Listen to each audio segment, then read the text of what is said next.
स्वच्छ किचन, आनंदी मन, यातूनच सुरू होते दिवस सुंदर क्षण. ओटा चमके, भांडी हसती, घरभर सुखाची चाहूल वसती. मसाल्यांचा दरवळ, स्वच्छतेची साथ, किचनमध्ये भरते समाधानाची वाट. प्रत्येक कोपरा जेव्हा स्वच्छ दिसतो, एक नवा उत्साह मिळतो. काम कितीही असो, हसत राहायचं, आपलं छोटंसं घर प्रेमाने सजवत राहायचं. हाय, हॅलो, नमस्कार. कसे आहात तुम्ही? मजेत ना? तर आज अहोंना अचानक ऑफिसला जावं लागलं आणि नेमकं आजच माझा स्वयंपाक झालेला नव्हता. त्यामुळं सगळं काम अगदी घाईघाईत करावं लागलं आणि माझ्या किचनची अशी अवस्था बघा. तुमच्यासोबतही असं होतं का? नक्की कमेंटमध्ये सांगा. एवढा सारा हा पसारा बघून वाटलं तुमच्यासोबत एक गोष्ट महत्त्वाची शेअर करावीच. माझी नेहमीची सवय अशी आहे की जेवढं सामान काढते ते काम झाल्यावर लगेच जागी ठेवून देते. त्यामुळे किचन नेहमी नीटनेटकं राहते. पण आज स्वयंपाक वेळेत पूर्ण करणं जास्त महत्त्वाचं होतं. त्यामुळे नीटनेटकेपणापेक्षा वेळेला प्राधान्य दिलं. कधीकधी अशी धावपळ होतेच आणि ते अगदी स्वाभाविक आहे. प्रत्येकाच्या आयुष्यात असे दिवस येतातच. आणि महत्त्वाचं म्हणजे परिस्थितीनुसार स्वतःला बदलता आलं पाहिजे. कारण परिपूर्णतेपेक्षा गरजेच्या वेळी योग्य गोष्टीला प्राधान्य देणं हे जास्त महत्त्वाचं असतं. घर हे नेहमी परफेक्ट असण्याची गरज नसते, पण घरातल्या माणसांसाठी केलेली धडपड मात्र नेहमीच खास असते. तर तुम्ही इथे बघू शकता, काल संध्याकाळी मी असे छोटे छोटे आंब्याचे केक बनवलेले होते. खूप सुंदर आणि अतिशय टेस्टी झाले होते. आता त्यातले थोडेसेच उरलेले आहेत, म्हणून म्हटलं थोडी फ्रीजमध्ये ठेवून देते. हे केक इतके मऊ, सॉफ्ट आणि स्वादिष्ट बनतात की घरातल्या सगळ्यांनाच खूप आवडतात. याची डिटेल रेसिपी मी माझ्या चॅनलवर अपलोड केलेलीच आहे, तुम्ही बघू शकता. आणि आज तर मला पिहूसाठी स्वादिष्ट आणि पौष्टिक असे सत्तूचे लाडू बनवायचे आहेत, म्हणून त्याआधी किचन स्वच्छ आणि नीटनेटकं करणं आलंच. म्हणूनच मी काय करते माहिती आहे का, धुतलेली भांडी असतात ना, ते जसा वेळ मिळेल तसं ते लावून घेत असते. म्हणजे ओट्यावर असं भांड्यांचा जास्त पसारा होत नाही. आणि आपण किचनमध्ये जेव्हा पण काम करतो तेव्हा आपल्या सगळ्या कामांचं योग्य नियोजन असणं खूप महत्त्वाचं असतं. कारण नियोजन असेल तर काम पटकन आणि वेळेत पूर्ण होतात. आपण गृहिणी आहोत म्हणजे काम कधीही केलं तरी चालेल असं नसतं. जसं ऑफिसमध्ये प्रत्येक कामासाठी ठरलेला वेळ असतो आणि त्या वेळेत ती कामं पूर्ण करावीच लागतात, तसंच आपल्या घरातही असायला हवं ना. जेव्हा आपण दिवसाचं नियोजन करून काम करतो तेव्हा स्वयंपाक, साफसफाई, मुलांची कामं आणि घरातील इतर जबाबदाऱ्या सगळं काही वेळेत पूर्ण होतात. आणि सगळ्यात महत्त्वाचं म्हणजे या सगळ्या कामानंतर आपल्यालाही स्वतःसाठी थोडा वेळ मिळतो. तो वेळ आपण आपल्या आवडीच्या गोष्टींसाठी वापरू शकतो. कधी पुस्तक वाचण्यासाठी, कधी एखादा छंद जोपासण्यासाठी, तर कधी फक्त शांतपणे चहा पिण्यासाठी. वेळेचं नियोजन म्हणजे फक्त काम पूर्ण करणं नाही, तर स्वतःसाठीही वेळ जपणं आहे. आणि स्वयंपाक करताना जर आपण काही चांगल्या सवयी लावून घेतल्या तर स्वयंपाकही पटकन होतो आणि जास्त पसाराही होत नाही. कारण किचनमध्ये पसारा करणारेही आपणच असतो आणि तो आवरणारही आपणच असतो. म्हणून काही छोट्या छोट्या गोष्टी समजून घेतल्या तर रोजची कामं खूप सोपी होतात. उदाहरणार्थ मसाल्यांचा डब्बा. तो मसाल्यांचा डब्बा वापरून झाला की लगेच त्याच्या जागी ठेवून द्यायचं. भाजी आणल्यानंतर ती धुवून, निवडून आणि व्यवस्थित ठेवणे, अशा छोट्या छोट्या सवयीमुळे स्वयंपाक करताना जो वेळ वाचतो आणि कामं पण नीटनेटके होतात. किचनही स्वच्छ राहते. आणि हो, रोजचा स्वयंपाक लवकर आणि सोपा व्हावा म्हणून मी काही अशा ट्रिक्स वापरते. त्या मी आधीच्या व्हिडिओमध्ये शेअर केलेल्या आहेत. तो व्हिडिओ नक्की बघा. कदाचित त्यातून तुम्हालाही काही उपयोगी टिप्स मिळतील आणि तुमची रोजची कामं आणखीन सोपी होतील. स्वयंपाक करताना भाजीचे तुकडे इकडे तिकडे पडणे, फोडणे उडणे किंवा ओट्यावर थोडेसे पसारा होणे हे अगदी नॉर्मल आहे. पण रोजच्या रोज थोडीशी आणि नीटनेटकी साफसफाई केली तर किचन कायम स्वच्छ आणि टापटीप दिसतं. उदाहरणार्थ गॅसच्या खाली, आजूबाजूला व्यवस्थित पुसून घेणं, ओट्यावर ठेवलेलं सामान हलकंसं काढून त्याखाली आणि वरची धूळ पुसून घेणं. या छोट्या सवयींमुळे किचनमध्ये घाण साचत नाही आणि साफसफाईसाठी जास्त वेळही लागत नाही. रोज फक्त काही मिनिटे दिली तरी किचन नेहमी स्वच्छ आणि नीटनेटकं प्रसन्न दिसतं. रोजची थोडीशी स्वच्छता म्हणजे मोठ्या साफसफाईची गरज पडतच नाही. मी पण या सगळ्या गोष्टींमध्ये काही फार अशी प्रो नाही आहे, मी सुद्धा तुमच्यासारखीच एक सामान्य गृहिणी आहे आणि अजूनही रोज काही ना काही नवीन शिकतच आहे. घरकाम, स्वयंपाक आणि किचन मॅनेजमेंट या गोष्टी एकाच दिवसात परफेक्ट होत नसतात. त्या अनुभवातून हळूहळू शिकत जातो. काही छोट्या छोट्या गोष्टी अशा असतात ज्या आपल्याला माहिती असतात, पण रोजच्या धावपळीत त्या लक्षात राहत नाही आणि कधीकधी काय होतं, आपण त्या विसरूनही जातो. म्हणूनच अशा टिप्स आणि आठवणी एकमेकांसोबत शेअर केल्या की पुन्हा त्या गोष्टी आठवतात आणि रोजची कामं आणखी सोपी होतात. आपण सगळे शिकत आहोत, एकमेकांकडून प्रेरणा घेत आहोत आणि आपलं घर अधिक सुंदर व व्यवस्थित बनवण्याचा प्रयत्न करत आहोत. आता ही माझी छोटीशी डस्टबिन आहे, जी मी किचनच्या सिंकजवळच ठेवलेली असते. आपल्या किचनमध्ये मोठी डस्टबिन तर असतेच, पण स्वयंपाक करताना छोटंसं सिंकजवळचं डस्टबिन असणं खूप सोयीचं ठरतं. कारण भाजी चिरताना निघालेली साल, देठ किंवा बिया, छोटा मोठा कचरा असं वारंवार मोठ्या डस्टबिनमध्ये टाकण्याची असं नेहमी गरज पडत नाही. अशावेळी हे छोटंसं डस्टबिन अगदी हाताशी असल्यामुळे काम एकदम सोपं होतं आणि ओट्यावर जास्त पसाराही होत नाही. लहानशी वाटणारी ही गोष्ट प्रत्यक्षात रोजच्या स्वयंपाकात खूप मोठी मदत करते.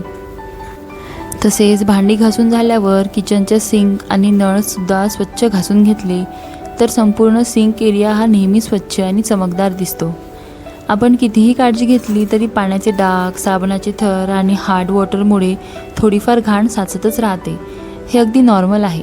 पण जर आपण रोज थोडासा वेळ काढून सिंक आणि नळ साफ करत राहिलो तर ती घाण जास्त प्रमाणात साचत नाही आणि किचन कायम नीटनेटकं दिसते.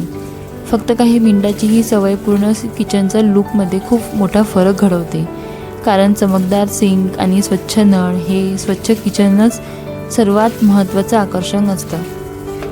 यामुळे अशा छोट्या छोट्या गोष्टी आपण नियमित करत राहिलो तर त्यासाठी वेगळा जास्त वेळही द्यावा लागत नाही. उलट या गोष्टी आपल्या रोजच्या सवयीचा भाग बनल्या की काम अगदी सोपं आणि हलकं वाटू लागतं. बऱ्याचदा आपण विचार करतो की हे काम नंतर करू, थोडा वेळ मिळाला की करू, पण खरं सांगायचं तर तो परफेक्ट वेळ कधीच येत नाही.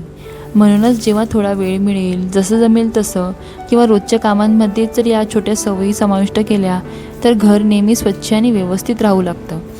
मोठे बदल नेहमी मोठ्या प्रयत्नांनीच नाही तर असंही घडतात. कधीकधी छोट्या पण सातत्यपूर्वक सवयी सर्वात मोठा फरक घडवतात.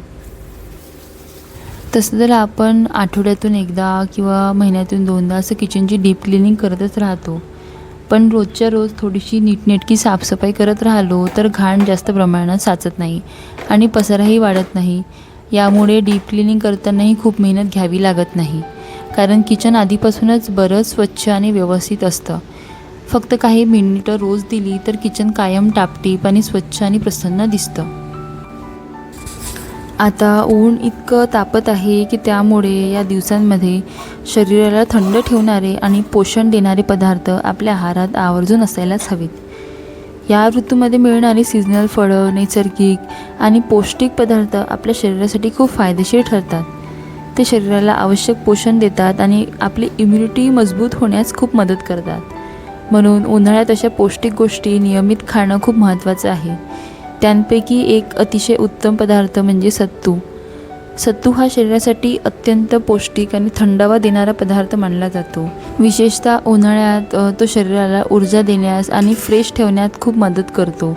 यामध्ये प्रोटीन, फायबर आणि इतर महत्त्वाचे पोषक घटक भरपूर प्रमाणात असतात, जे शरीराला आवश्यक ताकद देतात आणि पाचनासाठी सुद्धा उपयुक्त ठरतात.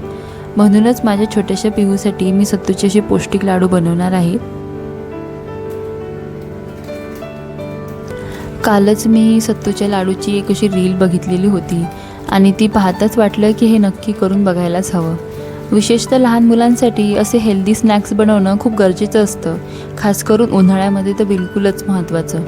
कारण अशा पौष्टिक पदार्थामुळे मुलांची छोटी छोटी भूकही चांगल्या प्रकारे भागते आणि त्यांना आवश्यक पोषण मिळणं खूप महत्त्वाचं असतं.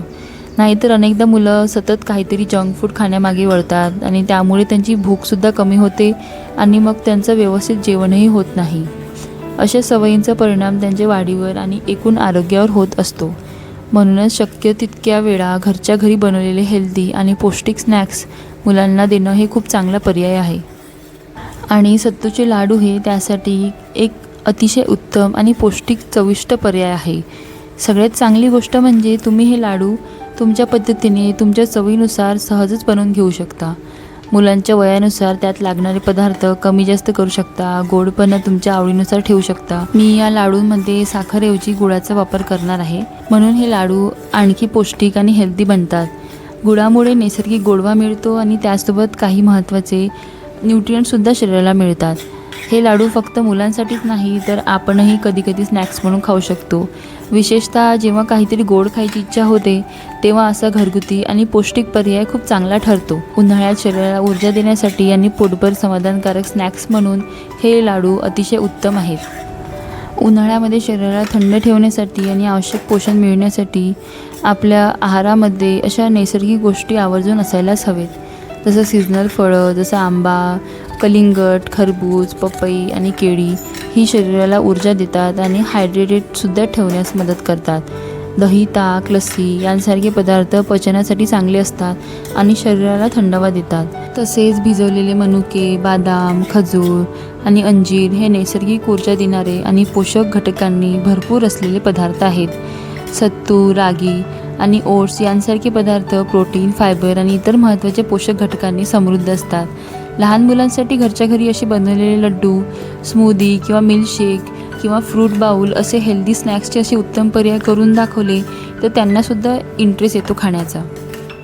लहान मुलांसाठी जेव्हा आपण असे प्रेमाने आणि थोड्या वेगळ्या पद्धतीने असे काही हेल्दी पदार्थ तयार करतो तर तेव्हा मुलांना ते अधिक आवडीने खावेसे वाटतात. हळूहळू अशा घरगुती आणि पौष्टिक पदार्थाची त्यांना सवय लागते आणि त्याची चवही त्यांना आवडू लागते. म्हणूनच वेळोवेळी वेगवेगळे हेल्दी पदार्थ बनवून त्यांना दिलं तर ते खूप महत्त्वाचं असतं. यामुळे त्यांच्या आहारात विविधता येते आणि आवश्यक पोषणसुद्धा मिळतं आणि जंक फूडची सवयसुद्धा कमी होण्यास मदत होते. तर आता तुम्ही बघू शकता मी या लाडूंमध्ये गुळाचा अगदी कमी प्रमाणात वापर केलेला आहे. सत्तू, ड्रायफ्रूट्स आणि खोबरं हलकंसं भाजून घेतलं की त्यांचा स्वाद खूप छान येतो आणि लाडू अधिकच स्वादिष्ट आणि चविष्ट बनतात. हे मिश्रण भाजून झाल्यावर ते थोडंसं थंड होऊ द्यायचं. मी इथे गूळ आधीच घातलेला आहे, पण जर तुम्हाला गूळ वापरायचा नसेल तर हे मिश्रण थोडंसं थंड झाल्यावर त्यामध्ये पिठी साखरही घालू शकता. पिठी साखर घातल्यावर ते मिश्रण पटकन एकजीव होतं आणि लाडू वळण्यास खूप सोपं जातं. म्हणून तुम्ही तुमच्या चवीनुसार, आवडीनुसार गूळ किंवा पिठी साखर यांपैकी कोणताही पर्याय वापरू शकता. तर अशा प्रकारे मी हे हेल्दी आणि पौष्टिक आणि उन्हाळ्यात आवर्जून खाण्यासारखे सत्तूचे लाडू बनवून घेत आहे. हे लड्डू चविष्ट तर आहेतच, पण शरीराला आवश्यक पोषण देणारेही आहेत. सत्तूपासून तुम्ही अनेक प्रकारचे हेल्दी आणि पौष्टिक पदार्थ देखील बनवू शकता. सत्तूचे लाडू तर खूपच चविष्ट लागतात, पण त्याचबरोबर तुम्ही सत्तूचा मिल्कशेक, शेक किंवा स्मूदीही तयार करू शकता. उन्हाळ्यात हे पदार्थ शरीराला ऊर्जा देतात, पोट भरलेलं ठेवतात आणि शरीराला थंडावा देण्यासही मदत करतात. विशेषतः लहान मुलांसाठी आणि आपल्या बिझी शेड्यूलमध्ये पटकन तयार होणारा हा एक उत्तम पौष्टिक पर्याय आहे. म्हणून सत्तूचा समावेश वेगवेगळ्या प्रकारे आपल्या आहारात केला तर चव आणि आरोग्य दोन्ही सहज जपता येतात. आजचा माझा हा किचन क्लिनिक आणि हेल्दी सत्तू लाडू बनवण्याचा छोटासा व्लॉग आवडला असेल तर लाईक करा, शेअर करा आणि माझ्या चॅनलवर तुम्ही नवीन असाल तर अशाच होम मॅनेजमेंट आणि किचन टिप्ससाठी चॅनलला सबस्क्राईब करायला विसरू नका.